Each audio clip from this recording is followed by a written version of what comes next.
So I am out in the desert, and it is, see what temperature it is. Don't know if you can see that, but it's 104 degrees out here, and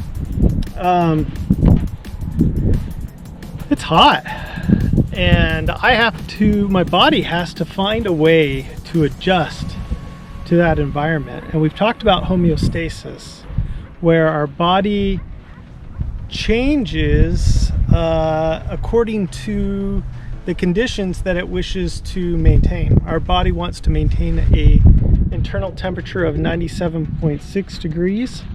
It's 104 degrees out here. It's too high for my body, and so it has to regulate its body temperature by doing a few things.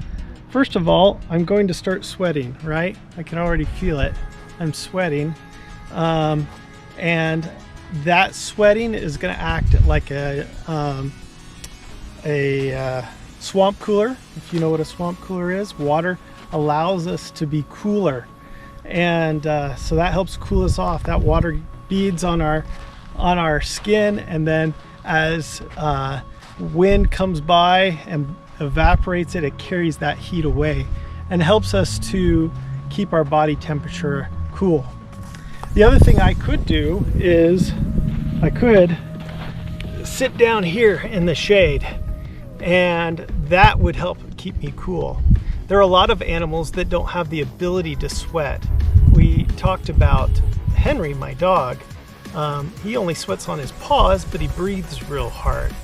Other animals like reptiles, snakes, don't see any around, snakes or other organisms, other reptiles, lizards and such, they have to move around in order to change their body temperature. Either they'll sun if it's too cold, or they'll get in the shade and try and hide from the sun. And then there is plants.